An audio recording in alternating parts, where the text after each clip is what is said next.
On my wedding day, my husband Ton made me promise one thing. Never enter the third room on the left upstairs. I laughed. I thought he was joking. I would learn within 2 years that he was not joking at all. My name is Funmi. I was 24 years old. My new husband Funmi Bankole was the richest man in Lagos.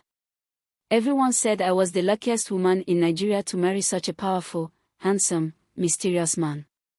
I believed them. For a while.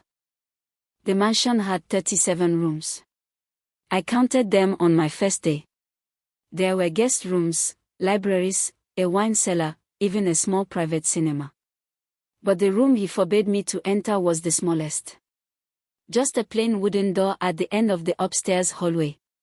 Always locked. Always silent. On our first morning as husband and wife, Ton took me by the hand and walked me through the mansion. He showed me every room with great pride. But when we reached that small plain door, his hand tightened painfully around my wrist. His eyes turned to ice. He told me only one rule mattered in his house. I could enter every other room. I could spend his money freely. I could host parties. I could do anything I wanted. But if I ever opened that small door, my life would be over. He was not exaggerating. He meant every word. For the first 6 months I kept my promise easily. I was in love.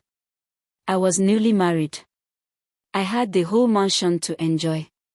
I redecorated the gardens. I planned grand dinners.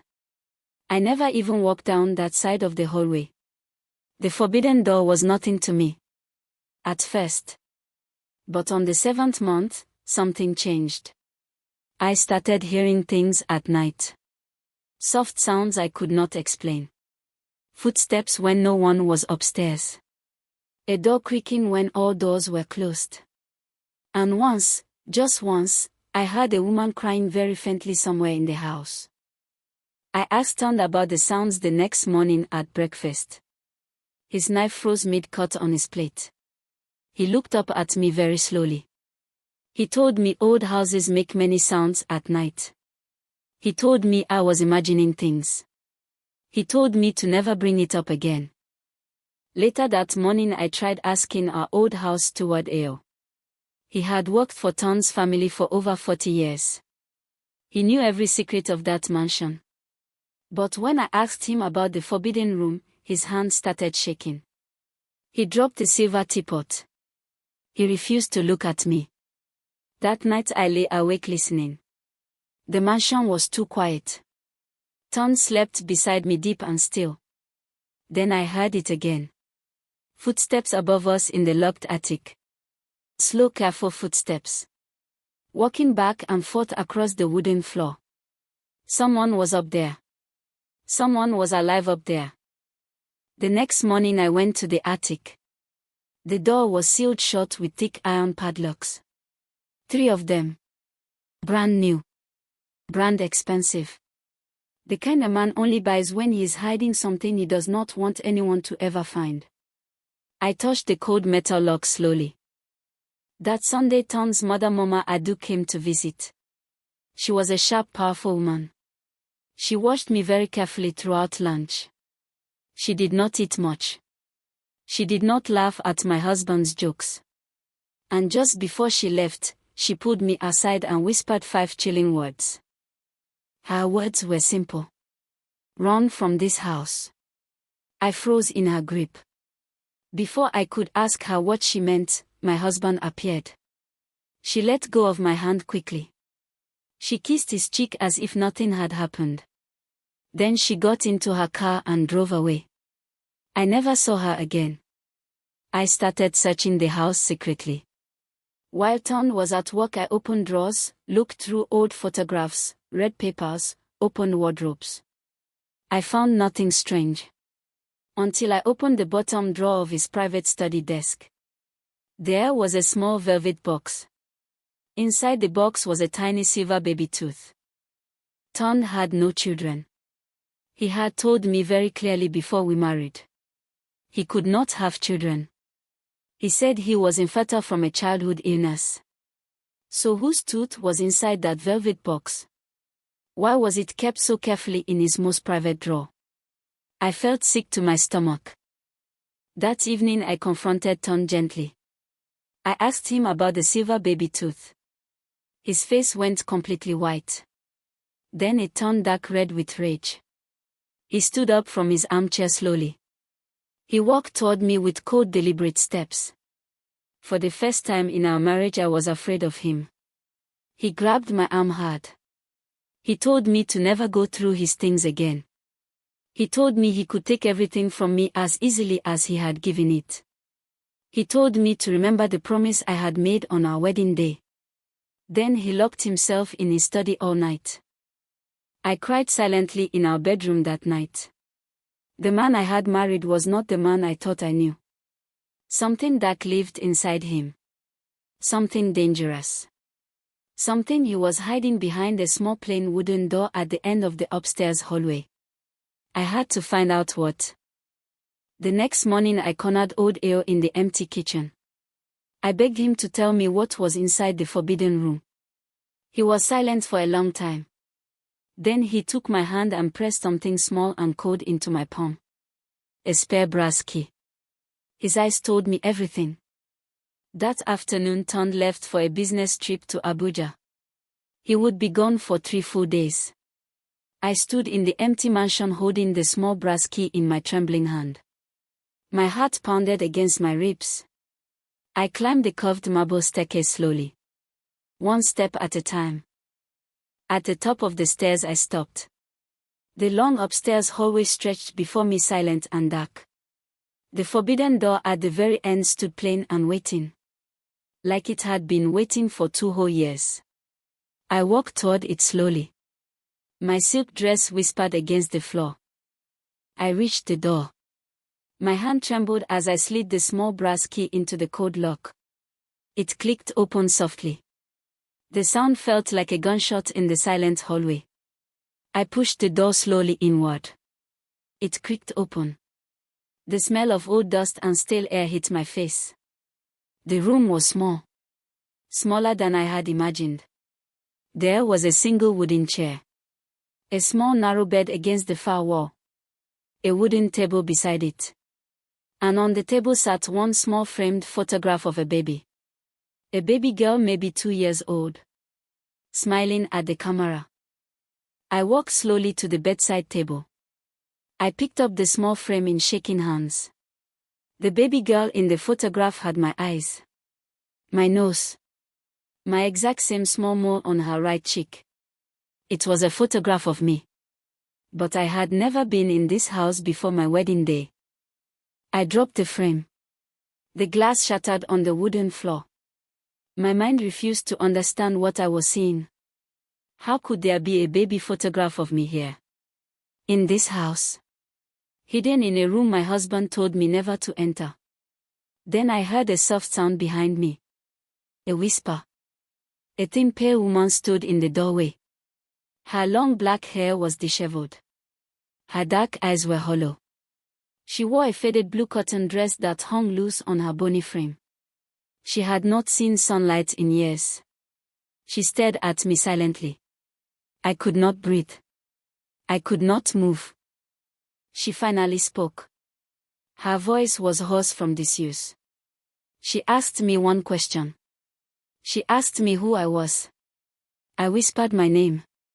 Funmi. She closed her eyes slowly. Then she opened them again.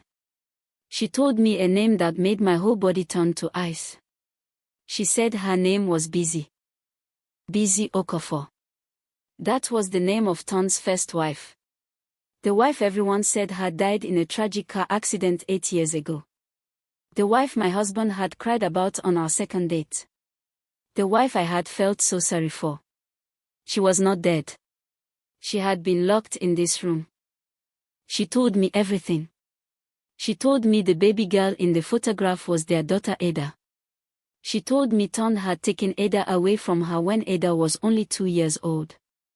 She told me she had not seen her own daughter in 15 long years. She did not know if Ada was alive. Then she told me the worst part. The part that broke me. The photograph in the frame was not me. It was Ada, Ton's first daughter with Busy. Busy told me she had wondered for years why her husband took the baby away. Now she finally understood. He needed Ada to grow up into me. I was Ada. I was the baby girl in the photograph. I had been taken from my real mother Busy when I was 2 years old. I had been raised by another woman who I had always called mother. Ton had been watching me grow up my whole life. Then he had married me at 24. I rushed to Busy. I held her thin frail body in my arms. My biological mother. The woman who had cried for me for 22 long years. She did not know me. But she felt me. She felt her own child in her arms after all those years. We both cried together silently. I made a promise to Busy right there on that wooden floor. I would get her out. I would expose Ton. I would take her to the police. I would give her back the life he had stolen from her. She squeezed my hand weakly. She trusted me. I had 2 days before he came back. I locked the door behind me as I left the room. I kept the key. I went downstairs and walked straight to the empty kitchen. Old Ao was waiting for me. He looked up at me with tears in his sad eyes.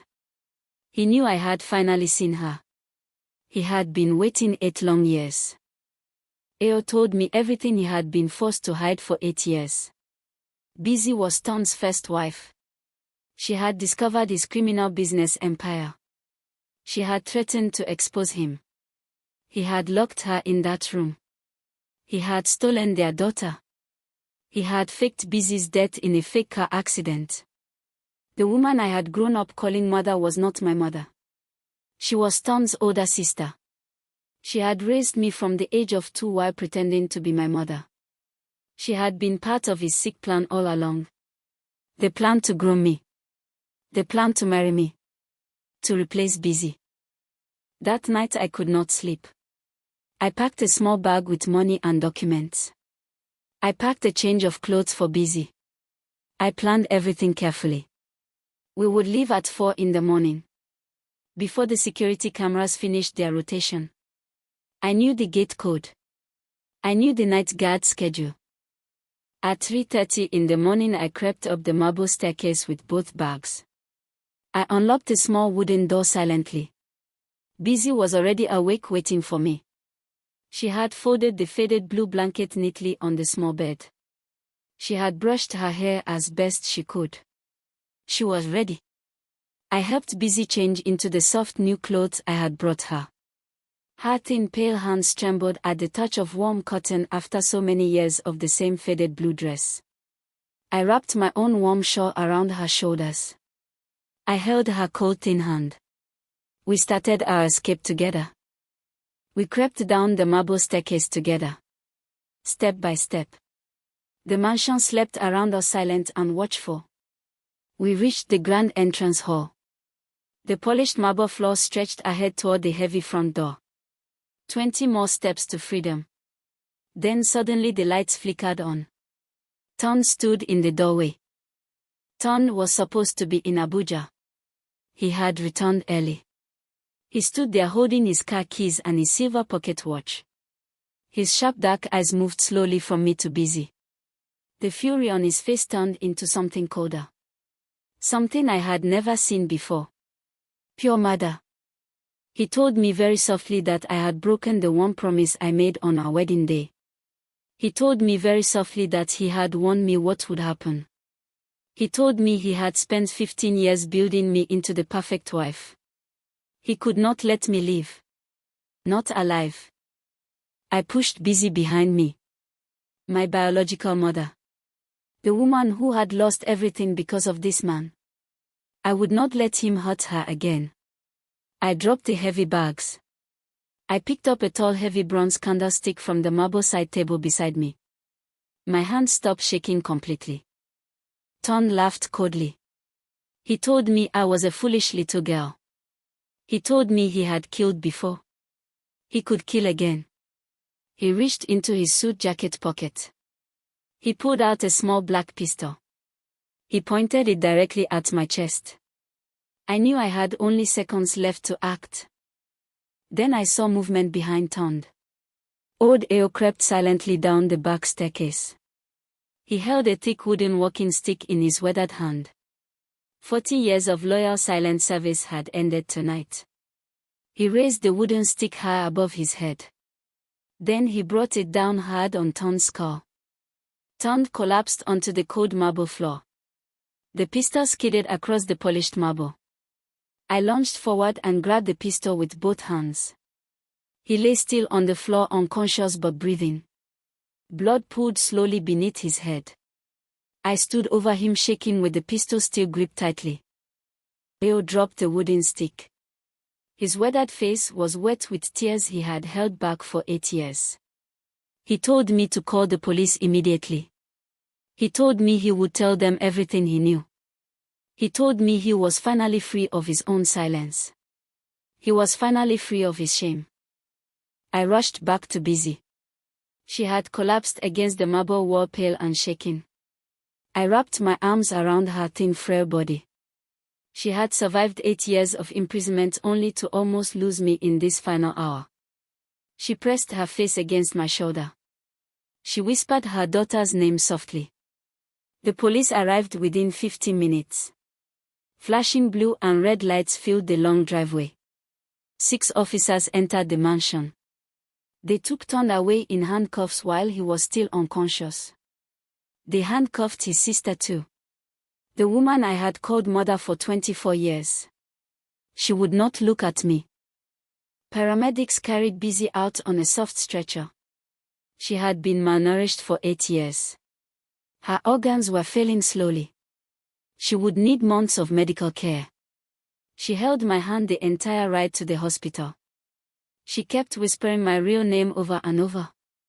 My real name was Ada. At the hospital, I sat alone outside Busy's room for hours. The detective came to take my statement. He told me Tond was already awake at the police station, refusing to speak. He told me Ao had given them everything. The criminal records. The bank accounts. The names of other children stolen. Other stolen children. Tond had not just stolen me. He had stolen 6 other little girls from poor families over 15 years. He had raised each of them to be married off to wealthy criminal partners. 3 were already missing. 2 had died young under suspicious circumstances. 1 was still alive somewhere. I made a decision sitting on that cold hospital bench at dawn. I would find the one girl who was still alive. I would find her real family.